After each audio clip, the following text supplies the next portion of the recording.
Greetings, Summoners. Cosmic here, and welcome back to another Battle Spirit Saga video. And today we get to talk about the first look at Set 2 meta. So, over the past weekend, there was a bunch of different online events that occurred. And yes, I do have to add the disclaimer up front here that Oceania and Europe were only best of one, where North America was best of three. And there's reasons for that. We're not going to get into this video, but I did want to offer up that disclaimer because we're going to be getting into these lists and you're going to see some differences where clearly there are some advantages for a best of one list versus a best of three list. And of course, we just wanted to highlight each one. So overall, again, we were able to get the top 8 for Oceania and North America, but for Europe, we only got the winning list.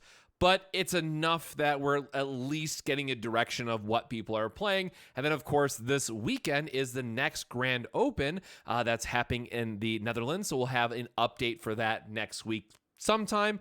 Who knows exactly when, but you can definitely look forward to that. So up here is just the normal pie charts that we do for them, as always, just with a breakdown. In Oceania, we have a lot of yellow and white. That's all that it was, to be fair. And then in North America, we did see a little bit more variety of a breakdown, right? Yes, it is very heavy purple and white, but within the purple decks, right, there's always the little bit of difference of now it's really starting to separate between core control and Nemesis mid-range. I think we're going to see a lot more of that. We did see a Rex deck sneak into top 8. Spoiler, Pterosaurs are still really good. I think it's still going to be, if not a tier 1 deck, a tier 2 deck that's going to, hop up there and still get some top 8 placements.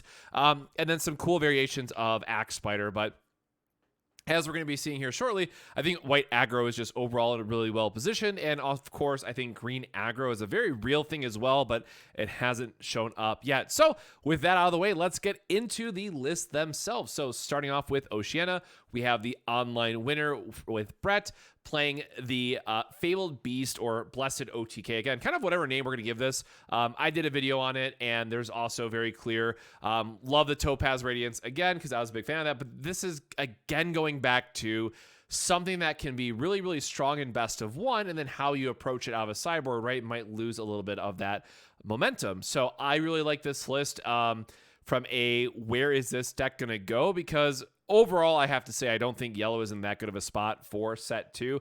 I think Fabled Beast overall is still the best thing that you're going to be doing. I haven't had a chance to really get a chance to go back to Luster, right, and give Clavis, her spotlight, as it were, for a day or two, but that's on the list of other lists I want to try. I want to get through all the green stuff.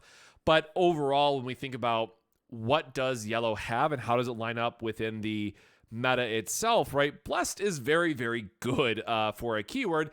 And then, of course, we want to be thinking about, well, how are we drawing through our deck? What is helping with that consistency? And it's ultimately going to be Phantasmal Paradise. And, of course, Blessed Cathedral. If your opponent lets you run away with it, very heavy disclaimer there, it's really going to go the distance as well. But the key MVP kind of going forward was Arcana Joker, right? You have the way to line up the dual eagle and a somersault. Maybe you pop an ice shield, get that 3 damage in there. But Arcana Joker is really great because it can come into play, make itself unblockable. And then if you have 2 of them on the field, because the way that the level 2 and level 3 effect works, they will then make the other one, or make themselves, because targeting the other one makes them unblockable, right? So you then have 2 unblockable attackers. So Yellow Blessed really has the ability to, sneak ahead and get some extra points in life. It's not too uncommon for Blessed decks to go up to 7 or 8 life in some scenarios where your typical, non-yellow deck is going to say, okay, I have 5 life and I maybe have like 2 ice shields in a game, right? Depending on how long the game goes and all that stuff. So, deal 7, you're dead sort of thing, right? Where Bless now says, all right, like deal 10, be my guest. And it doesn't sound like a lot at times, like when you're sitting across the table from it, but just even getting like 2 triggers of Blessed creates quite a swing that can be difficult for a lot of decks to come back from. So again, I think overall, I tried the 2-cost deck as well with the new Raphael XR. I really didn't like it. It just takes way too much work to get going, where I think that Alice and God Beast are just going to be better. But I will also say that Raphael and the new Birdfolk Nexus is absurdly strong. And if we get more good Birdfolk that can somehow make that all come together in set 3, then set 3, that would be really, really good. And I could see a spot where that wants to be the key spirit, right, that you pick. But ultimately right now it's Alice or God Beast, it really feels like. Or again, you have something at this side of it where it's a lot lower to the ground. And then also the Fallen Angel is a bigger target that is also unblockable. And what's really nice is that it has luster. So then it becomes this shift in the conversation where, okay, we have Alice, we have God Beast, we have Fallen Angel. We know that Blessed decks can get in this early chip damage and get a couple points ahead life overall. And then we know Arcana Joker is going to say, okay, well, if we only need to do 1 or 2 points of damage, that's a really good finisher. But then also going back to my experience at Gen Con and where I saw the deck kind of evolving, Fallen Angels, when summoned, yes, it does shrink your own board. So like the haha got you of your opponent playing an Exhaust Nexus on you is going to feel really bad. So that's something you have to be mindful of in the mirrors. But going from forcing your opponent's entire board to level 1 and then Luster Exhaust Nexus, that beats a lot of decks out of nowhere, right? Because you have to imagine, it's not all in Luster where, you know, like, okay, if I'm going against Luster, I only have to care about Shin or Michaela, right? That's all you're concerned about. In this deck, you now have Dual Eagle and Arcana Jokers as very real threats that your opponent might have to waste Dream Bombs or other types of removal on in the mid to late-ish game, right? That in the late game, when you slam that Fallen Angel, your opponent's probably out of resources at that point, right? Unless they've really ran away with depths or like back-to-back-to-back Star Blessed draws. Fallen Angel is just going to be able to close out the game. So I really like it as a 2 of in yellow list. I think that's going to be the kind of ending place for it. But being able to shrink the entire board in Exhaust Nexus, I mean, just feels backbreaking. I think that when we think about Luster overall, right? Yes, if you can live the dream and get Michaela and Clavis to get Exhaust Nexus back, and then you have the Fallen Angel on top of it, yeah, that's going to feel really great. But I think with where the meta is positioned and Phantasmal Paradise overall just being the absolute house of a card that it is, I think we are going to be stuck on the Fabled Beast core for the foreseeable future. But again, congrats to Brett. Obviously, I'm a yellow main at heart, at least until we get blue. So I have to, hype this list up a little bit more. But I have been testing on this list because it's something I was considering for Tulsa.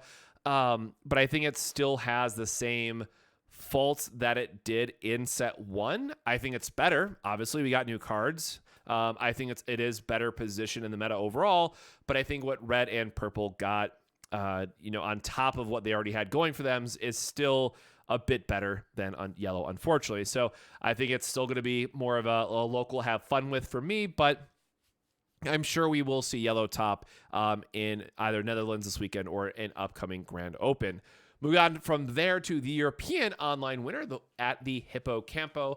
Again, on Twitter, on X. I'm still calling it Twitter. Call it whatever you will.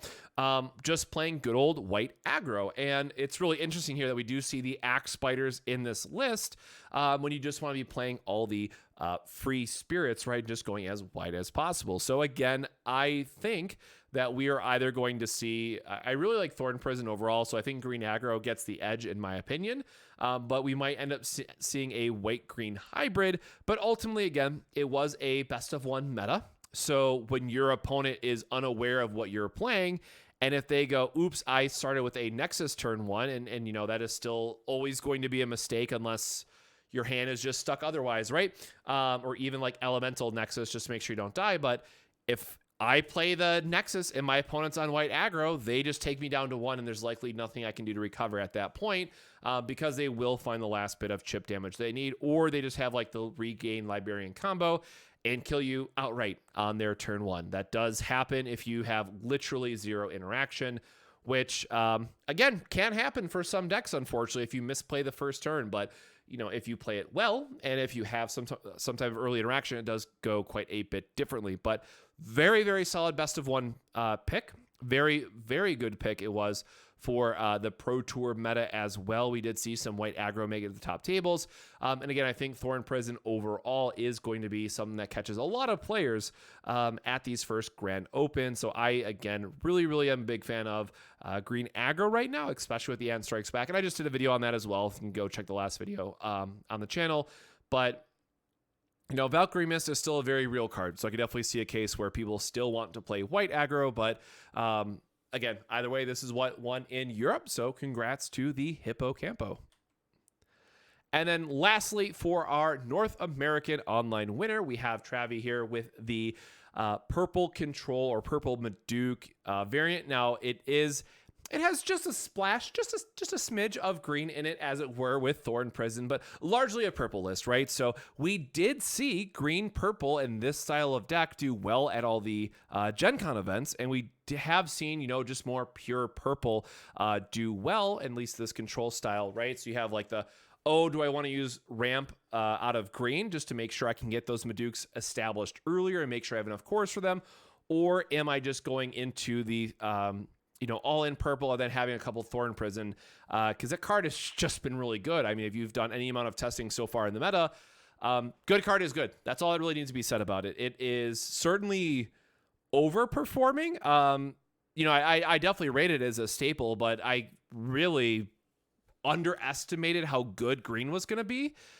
Just thinking about back on how I evaluated some cards, but I've been pleasantly surprised. And yes, I think green is ultimately going to do best when it's either a splash color or, a couple of the much needed spots are covered by another color, like putting depths into the list, which obviously combos very, very well with all the tap effects. But overall, I think green is something that's going to be something that catches more people as kind of the set goes on, as we look forward to these first couple grand opens coming up. But huge shout out to, again, Travi for winning it with purple. And again, kind of setting the stage for, will purple win the first major event being the grand opens here just this weekend? Stay tuned to find out. We'll all be looking forward to those lists that will, again, probably be public by like Monday or Tuesday of next week, because they always have to go through approval. That's why had to wait for so long for the Card of Magica list, right? It all has to go through an approval process and this or that with Bondi. So again, when we get them, we'll get them, sort of thing. But with that, we did have some additional lists out of North America.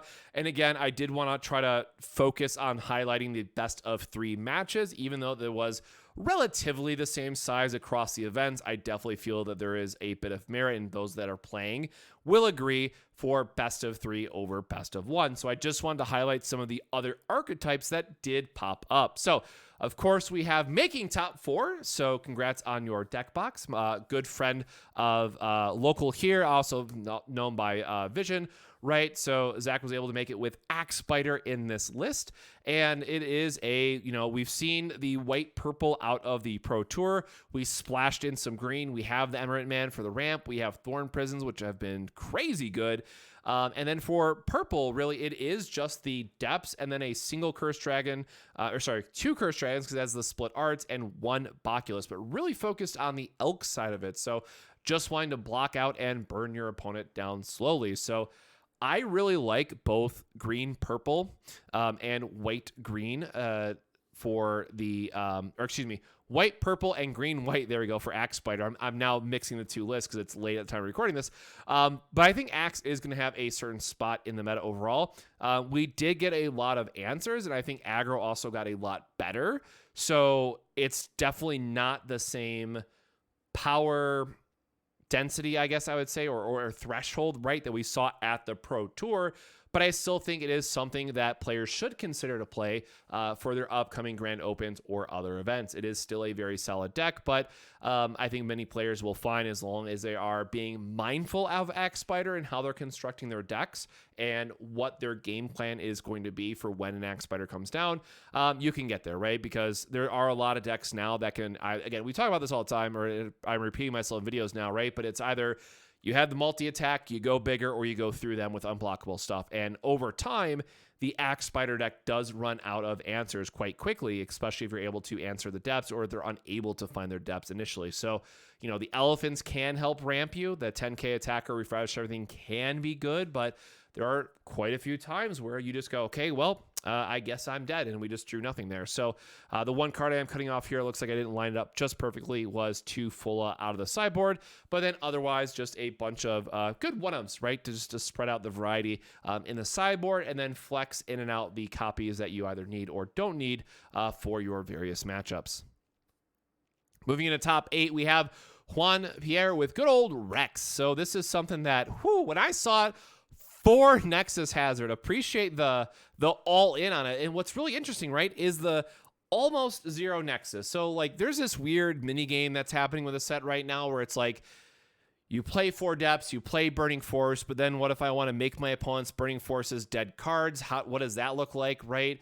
It's very hard to remove red spirits with Burning Force unless you let your opponent lets you do it to him, sort of thing. So I can see the just trying to blank out the card at times, but ultimately, right, as we've talked about, Rex is a card, and I was really shocked to see no Sortosaurus here. That if you're thinking about the Axe Spider meta, or just a good spirit-focused, mid-range style list, Rex is still that guy that says, look, I'm getting to 13K, I'm bigger than everything on your board, and I'm making you lose a card every single turn, not even including the other attacks that they might have. Or again, if you set up the combo where it's like Sortosaurus, Rex, that's pretty dangerous, and that is pretty brutal for a lot of decks to come back from. And I barely won my match against the updated Rex list over the weekend when I was playing a green deck. So again, small changes here overall list. I think I would like to see a couple more changes here.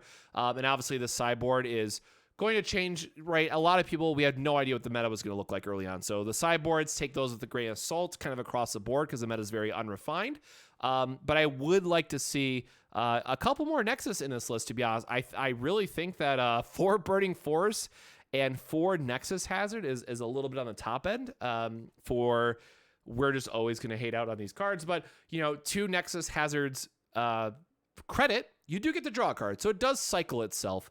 But, we are playing a lot of Emperor Beasts in this list where it needs to be Pterosaurs, or we're just playing like Star Dragons, which, you still get a pip, but this can be a very, very, very expensive card. But again, if it's a slower meta, right, and you expect that your opponent is going to be on like Elementals and Nexus cards, then sure, Nexus Hazard is going to be an insane blowout. But not every deck is going to have like those much slower starts where that lines up that way. But where it's good, it's good. So I personally like to see like a couple more Scorched Battlefields, just get more value that way, get more card draw on the list, and really be able to get the plus 1,000, which you do need at times. Like getting that extra battle power can really matter, especially when you're missing out on the Rex. So overall, I think this is something, again, we are going to see a lot more of in the near future. But everyone right now is focused on, hey, how do we build out set 2 lists? What do those look like? And where are the considerations for, okay, we found the set 2 list. Now, how do those go up against the upgraded set 1 list? But I think this is something I really like about Battle Spirits overall, is that there is a very clear upgrade for set 1 decks into set 2, and you're not just having to buy completely new decks every single set. So I would not be surprised if in set 3, Rex gets even more support, right? And even Nova, which I think will surprise a couple people this month. Nova got some pretty nice pickups, I will say, this set. Definitely a lot better than I thought Nova was going to be. Meteor is pretty insane, it turns out. But hopefully someone can crack the Nova code in the near future, because that one is just really fun to play. But again, congrats on the top 8. And then the last one that we have here is from Mark, with it is the Nemesis list, or Nemesis mid-range. So just getting the value off Lamorak, being able to return stuff to hand, still getting Nemesis on attack figure. Shadows is one of my favorite archetypes out of purple, so obviously I got to give a lot of love to this list. It's something that I've been testing. I had a couple more green cards than what's here, but basically the same idea, right? And I think there's a lot of people who we've seen it from Gen Con, right, to be fair. But there's a lot of people who are already on this and have been testing it. And, I'll just speak for myself, but having a lot of fun with it, right? We talk about how Depths is such an important card right now. But on top of this, you get to run like the Rotting Swamp and Black Lance combo, which is something that I liked because that's the deck that I played in Ohio. So yeah, I think Nemesis is pretty well positioned going into the Grand Open weekend. And also you'll notice this one's a little bit heavier on it overall, but there is a opportunity that if you want to play a no summon purple list, right? If you just want to play around Star Blast, because again, keep in mind, green is basically, Star Blast target the deck. Yellow is basically Star Blast target the deck now. And purple could dodge it if they want to. There is quite a bit of trickiness that you can do here. Or again, Black Lance just being the one that you could really keep in, because you don't have to trigger it. If you just want a curse unit to attack, you play it at level 1 and then bring it up if you want the higher BP on it. So I really do like this one. And then a Curse Dragon, I know this is typically like curse combo that we see, or purple core control, as we're going to start calling it going forward. You do still have the 2 Baculus in the sideboard. yes, it's so nice to have that combo, but I think overall, just with all the aggro running around, I personally think that all purple decks should be running to Cursed Dragon Main if you're on mid-range or if you're on control, because it is just very, very good right now. And again, sometimes you just kill 2 spirits off of it. That's totally fine, right? You still kill 2 things and have a blocker and get to ramp some cores. So overall, really like this list. I'm totally expecting this to do well in Netherlands. This and purple control, I think both are well positioned overall. Personally, I like Nemesis a lot more, but again, I might just be horribly biased because if you go back to all my other videos for set 1, I've talked about Shadows quite a bit and how much I love the archetype and how much I love Nemesis as a card. And I mean, the Pro Tour artwork is just gorgeous. I still have to find a set of those cards just for my binder for the collection, but whew, the Pro Tour X-Rares have just been absolute gas. So again, congrats to top 8 Mark. And with that, we are at the end of this quick recap. Again, if we get the European top 8 list anywhere, please feel free to reach out to myself or Eggman. We'll definitely help get them up to his site and just share them out otherwise, because this is the fun part, right? We've waited so long to get to this moment, and it is very clearly the wild, wild west of lists. So I am a huge fan to see where the meta goes from here. Obviously, I'll be going down to Tulsa myself. No idea what I'm playing yet. I've obviously been too busy working on videos or planning for other stuff in the near future. I'm recording this past midnight at my time just so I could get this video out. But I have just loved, like, so far, Armor Tree is my favorite deck. I don't think it's good. I struggle to even call it a tier 2, if I'm being perfectly honest. Maybe Mr. Scoops, the TP promo, Skapowl, fixes that, but like, I just got lucky because people didn't know what Swift cards to expect. So I think once people test against the deck, like, it loses so much of its power. But man, getting to Swift in Pincer, getting to Swift in Koju is just insane. It has been so, so good. And I even got to like live the dream of Swift in a Koju and mess up their Mordred play. Like, it felt great. So obviously you could argue that was just a sequencing error on that part, but they wanted to get value off of a different attack pattern, what have you. It was super cool. And again, it's just one of those things, like, as we get more insectoids and carapites, we just get better and better Armor Tree value. So again, that's probably my favorite green deck right now. I think it's definitely the worst of the green decks you can play at the current moment. But man, I have enjoyed so much playing set 2. So set 1, again, all things considered, we had an amazing meta. It was always constantly evolving. We saw a huge change right for the Pro Tour, and I'm kind of hoping we see that again, right? We have set 2 for all of the Grand Opens, and then the lore set is going to drop, and there's still 4 cards we don't know yet, so maybe that changes things up or not. And then we'll get into the next Pro Tour, so I'm super, super excited. So with that, happy set 2 meta. So much more to come in the near future. We recorded a versus video. I have to figure out when I'm going to edit it and all that good stuff, but tons more Battle Spirits Saga content to come soon. So with that, my friends, stay safe, stay hydrated, and I'll see you in the next one. Cheers.